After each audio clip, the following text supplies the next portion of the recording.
Armsad sõbrad, kätte on jõudnud advendi aja, issanda tulemise aja 4.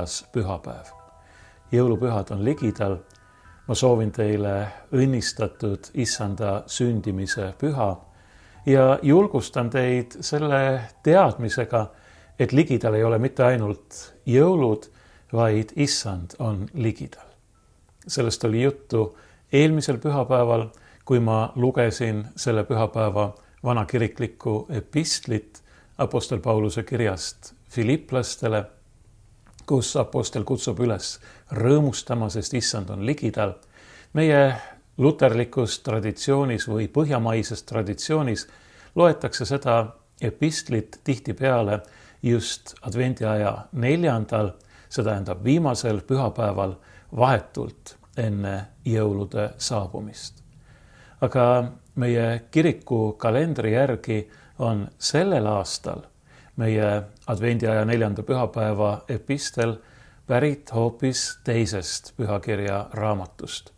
Ja nimelt sealt samast kirjast heebrealastele, kust me oleme sellel aastal juba lugemist kuulnud.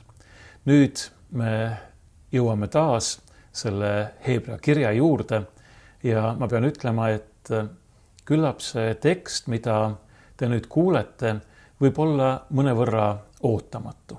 Eriti ootamatu advendi ajaks, jõulueelseks ajaks oleks ilmselt siis, kui me loeksime kogu selle peatüki tervikuna, kust meie tänane epistel on võetud. Tegemist on üsna karmi ja hoiatava sõnumiga. Ja kui me tavaliselt oleme harjunud sellega, et jõulude ajal ja eel kõlavad pigem väga leebed sõnumid, siis jah, see kiri heebrealastele võib, nii nagu ma ka eelmisel korral, kui ma sellest kõnelesin, ütlesin, inimesi isegi veidi hirmutada. Tõsi küll, ärge kartke midagi hirmsat selles pühakirja lõigus, mida te nüüd kohe kuulete, siiski ei ole. Me leiame selle kirjast heebrealastele 6. peatükist. Meie kiriku kalendris on ette nähtud salmid 13–19, aga mina loen lisaks ka 20. salmi. Meie epistel kõlab nõnda. Kui Jumal Abrahamile tõotas, siis ta vandus iseenese juures, kuna tal ei olnud kedagi suuremat, kelle juures vanduda. Ta ütles, tõesti, õnnistades õnnistan ma sind ja rohkendades rohkendan ma sind. Ja nõnda, olles pikameelne, koges ta tõotuse täitumist. Inimesed vannuvad ju kellegi suurema juures, kui nad ise on. Ja vanne on neile kinnitus igasuguse vastuvaidlemise lõpetamiseks. Just seepärast, et Jumal tahtis tõotuse pärijaile veel selgemini näidata oma nõu kõikumatust, kinnitas ta seda vandega, et kahe kõikumatu tõsiasja läbi, milles on võimatu Jumala valelikkus, saaksime mõjuvat julgustust meie, kes oleme rutanud kinni haarama antud lootusest, mis on meile nagu hinge ankur, kindel ja kinnitatud. See ulatub vahevaiba taha sisimasse, kuhu Jeesus, meie eeljooksja, on läinud sisse meie heaks, saades Melkisedeki korra järgi igavesti ülempreestriks. Nagu ma ütlesin, see epistel võib tunduda üsna ootamatuna, sest et jõuludest, issanda sündimisest ei näi siin ju midagi kõneldavat. Aga siiski sobib see väga hästi just nimelt jõulueelsesse aega, issanda ootamise aega ja ma tuletan meelde, et me ei oota ju mitte ainult jõulupüha, vaid me ootame Jeesuse Kristuse tagasi tulemist selleks, et kõik lõpule viia. ja omadele taevariigi õnn ja rõõm kinkida. Ja just sellest tõotusest, et ta tuleb tagasi ja viib kõik lõpule, ongi siin selles epistlis juttu. Ja lisaks muidugi ka sellest, mida Jeesus on juba teinud.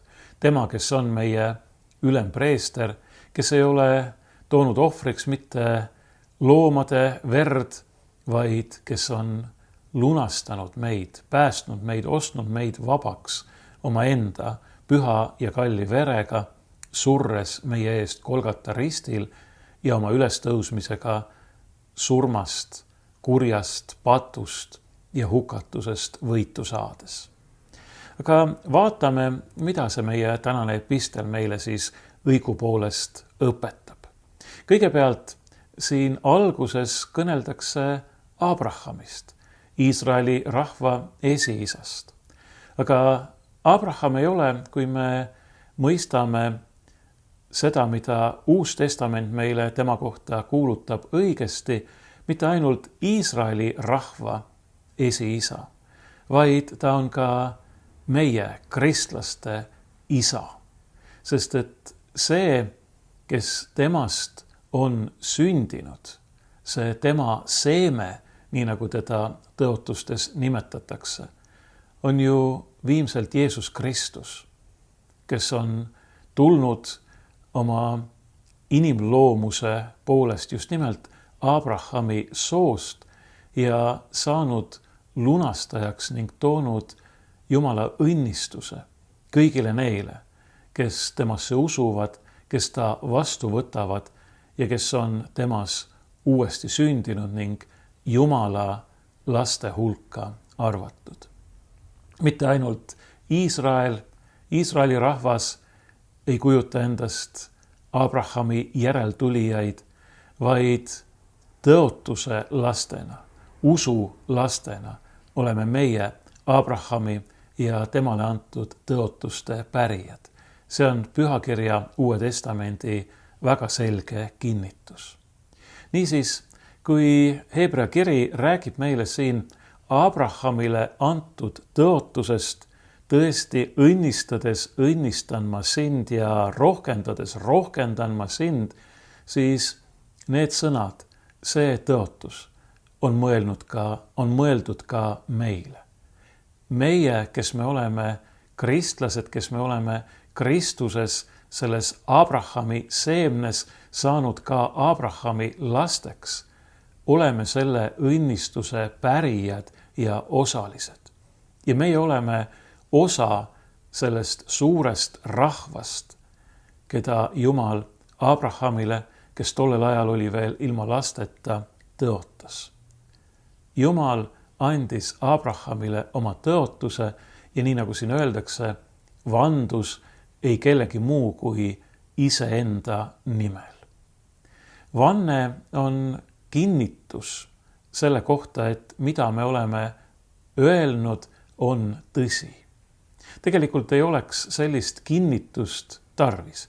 Jeesus ütleb mäejutluses, et me ei peaks andma mingeid vandeid, sest iga meie jah peaks olema jah ja iga meie ei peaks olema ei. See tähendab, meie sõna peaks olema alati kindel. Kellelgi ei tohiks olla põhjust kahelda selles, et me räägime alati tõtt ja see teeks igasuguse vannete andmise üleliigseks. Jumalal ei ole muidugi tarvis vanduda, sest Jumalas ei ole valet. Jumala juures ei ole mingisugune valelikkus võimalik, nii nagu me ka siit epistlist kuulsime. Aga sellepärast, et inimesed ise on kõikuva meelega.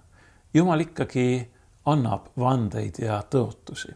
Ja nii ka Abrahamile tõotades, et talle sünnib poeg, et sellest pojast saab alguse suur rahvas, et Abrahami nimes ja tema soo nimel või tema seemne nimel õnnistavad endid ja üksteist kõik rahvad ja me teame, et see Abrahami seeme on Kristus, nii nagu ma olen juba öelnud. Ja need tõotused kõik täitusid osaliselt juba Abrahami enda eluajal tema nähes, talle sündis poeg Iisak, aga veelgi enam on need tõotused täitunud meie jaoks Kristuses ja nagu ma ennist ütlesin, nende tõotuste täitumist, nende lõplikku täitumist me veel ootame Kristuse tagasitulekus, siis kui ta tõepoolest toob meile jääva õnne ja rõõmu. Jumala tõotused on kindlad. Jumal ei vannu mitte kellegi teise nimel kui iseenda nimel, nagu siin rõhutatakse. Jumal ise on oma tõotuste tagatis. Jumal on see, kes ta on. Ja sellega, kes ta on, tagab ta, et tema tõotused täituvad. Kes siis Jumal on? Me teame, et Jumal on meie looja. Me teame, et Jumal on meie hoidja. Me teame, et Jumal on meie lunastaja. Jumalal ei ole kõike seda tarvis. Jumal on iseeneses täiuslik. Kui ma ütlen, et Jumalal ei oleks olnud tarvis ei maailma ega meid luua, sest et tõesti tal ei ole seda vaja, siis see võib kõlada kuidagi nii, nagu oleks Jumal isekas, et ta peaks tegema ainult seda, mida tal on vaja või tal on tarvis. Ei, ma ei mõtle mitte seda, vaid ma mõtlen seda, et Jumal on täius ise. Temas on kõik olemas. Ei ole mitte midagi, mis oleks nii-öelda puudu. Ja see tähendab, et kui Jumal midagi loob, siis see on sõna otseses mõttes ülevoolav, ülemäärane. Ja Jumal ise ei saa sellest midagi, nii et vastupidi, Jumalas ei ole mitte mingit isekust, vaid Jumal on täiuslik isetus. Kõik, mida ta teeb, kõik, mida ta on teinud, sünnib puhtalt omakasu püüdmatust, isetust, armastusest, mis on Jumala olemus. Nii et Jumala olemusse kuulub see oma olemise rikkuse jagamine. Niisiis, kes Jumal on? Jumal on meie looja, Jumal on meie hoidja, Jumal on meie lunastaja, kes hoolib meist nii väga, et on andnud oma ainusündinud poja meie eest. Ja seesama Jumal kogu oma täiusliku olemusega on oma tõotuste tagatis. Meil ei ole mingit põhjust kahelda selles, et Jumal täidab kõik oma tõotused. Nii nagu ta on siiamaani teinud, nii teeb ta ka edaspidi ja teeb ka aegade lõpul. Meil ei ole põhjust kahelda ega kõhelda. Ja siiski paraku seda juhtub, eks ole. Me igaüks teame, et kahtlused ja kõhklused kuuluvad meie elu juurde ja mitte ainult meie elu igapäevastes, puhtalt inimlikes või maistes asjades, vaid küllap ikkagi ka usu küsimustes või meie vahekorras Jumalaga.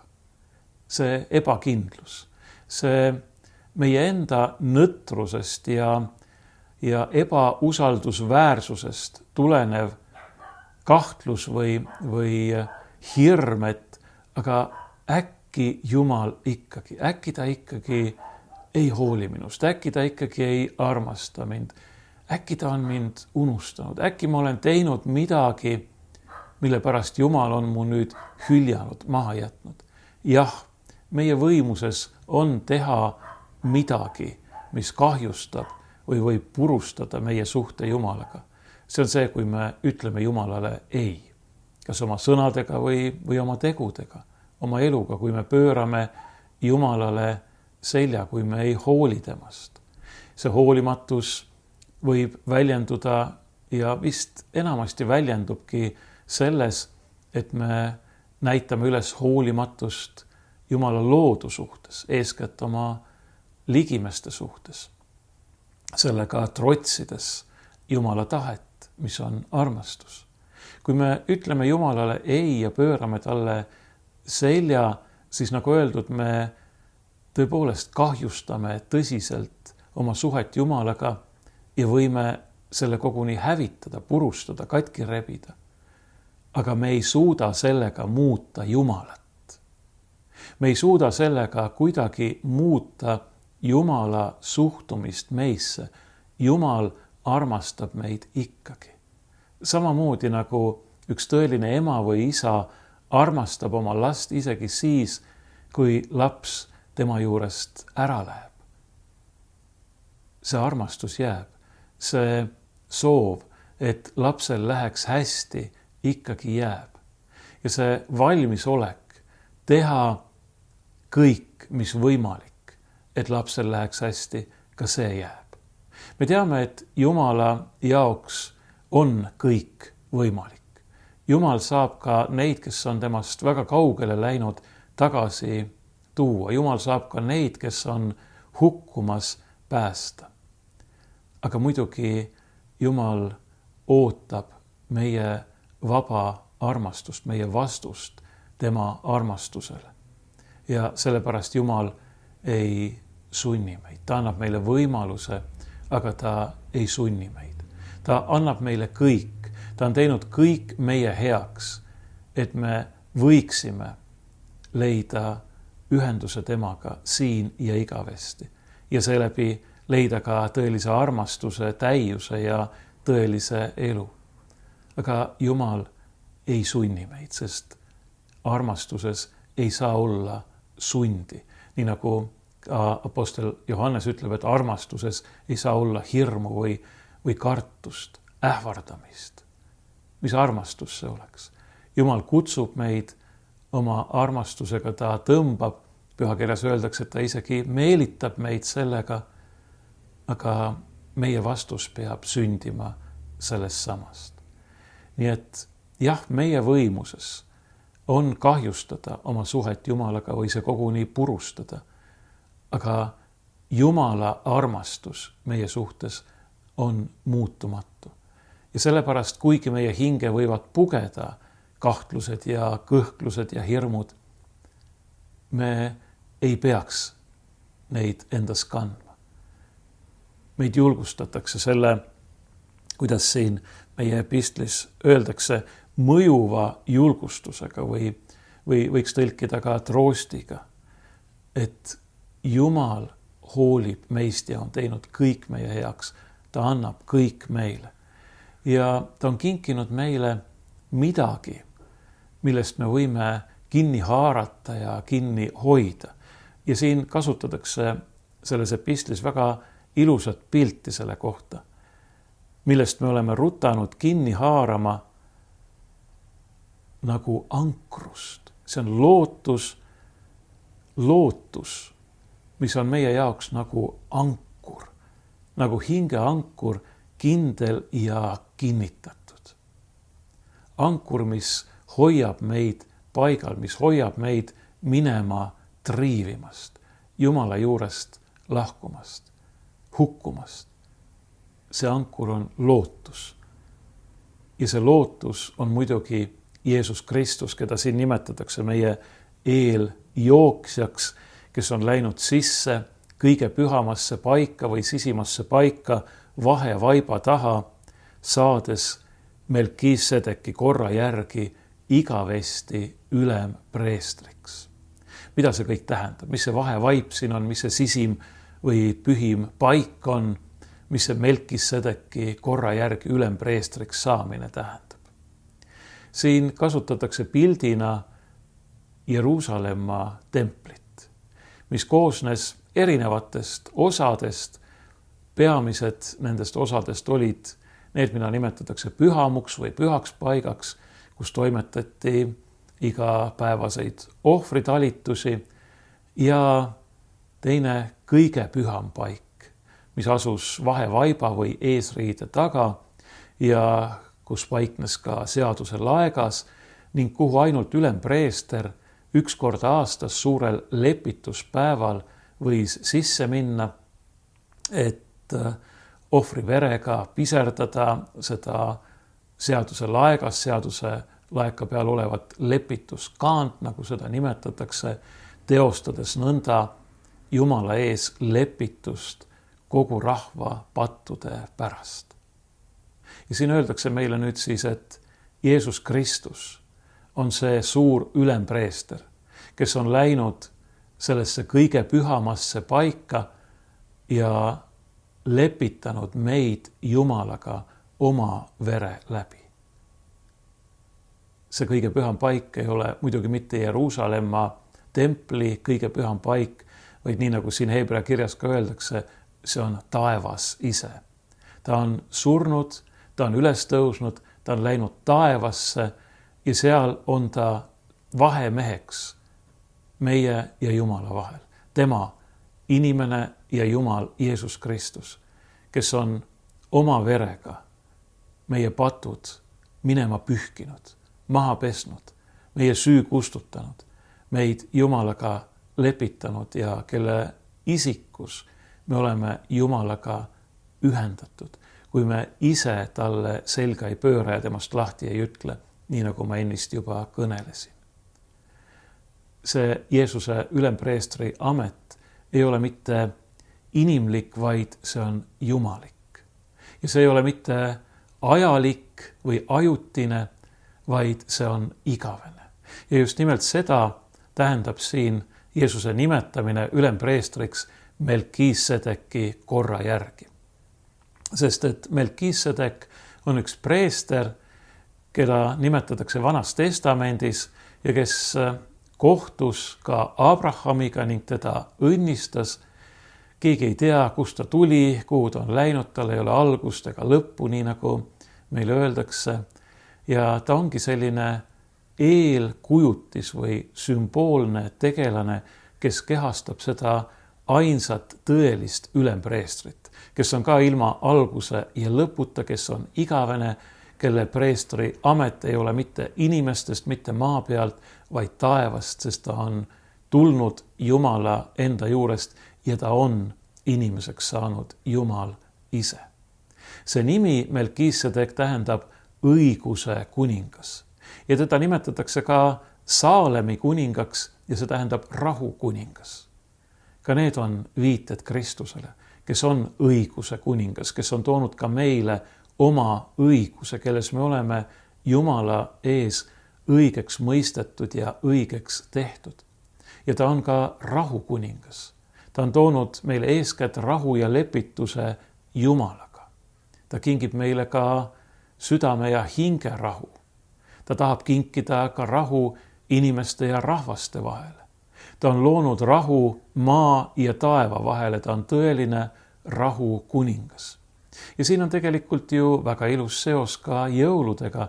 Me nimetame jõule rahupühadeks ja selle all me kristlastena ei mõtle mitte ainult seda, et me ise püüame elada jõulude ajal rahus, vaid me mõtleme just nimelt selle peale, et Jeesuses Kristuses on tehtud rahu maa ja taeva vahel. Inimesed on taas Jumalaga lepitatud. Mitte ainult mingi formaalse või juriidilise akti läbi, vaid tema enda isikus, kus on lahutamatult teineteisega ühendatud Jumal ja inimene. Me ju tunnistame Jeesust Kristust kui tõelist Jumalat ja tõelist inimest ühes isikus. Tema on rahu. Ta on ka meie rahu Jumalaga. Tema on see, kes on meid lunastanud, kes on läinud sinna kõige pühamasse paika oma enda verega. Aga kui julgustav on see, mida siin öeldakse, et ta on seda teinud meie eeljooksjana või ma ise küll tõlgiksin eesjooksjana. Tema on see, kes läheb ees, aga mitte selleks, et jääda üksinda sinna taevasele troonile võidutsema, vaid meie eesjooksjana, oodates meidki sinna või õigemini aidates meidki sinna, võttes meidki sinna. Ja seda ta teeb siis, kui ta tuleb tagasi. Ja seda tema tagasitulekut kirkuses ja aus ja väes me ju ootame. Need tõotused täidetakse. Jumal ise kogu oma olemise rikkuse ja täiusega, kogu oma armastusega on oma enda tõotuste, oma vannete tagatiseks. Nii nagu Abrahamile antud tõotused täitusid, nii täituvad ka meile antud tõotused. meil ei ole mingit põhjust selles kahelda. Kui me elame veel paar päeva, siis me näeme taas kallist jõulupüha. Pühitseme, meenutame Jeesuse sündimist siia maailma. See on kindel. Päike tõuseb ja päike loojub, seni kuni tuleb aegade lõpp. Aga kindel on ka see, et see aegade lõpp tuleb. Ja siis ei ole meil vaja karta, mõelda hirmuga issanda taas tuleku peale, sest kui me usaldame ennast praegu siin usus tema kätte ja elame tema armastuses, siis me võime oodata tema taas tulemist selle rõõmsa lootusega, mis on meile nagu hinge ankur, mis hoiab meid igasuguste kahtluste, kõhkluste ja hirmude ja Jumala juurest eemale triivimise eest. Andku Jumal meile kõigile seda julgustust, seda lootust, kinnitagu ta meid ja õnnistagu ta meid. Ma soovin teile kõigile kauneid ja õnnistatud jõule ning peatset uut issanda aastat. Soovin teile julgust ja rõõmu ka issanda tagasituleku ootamisel.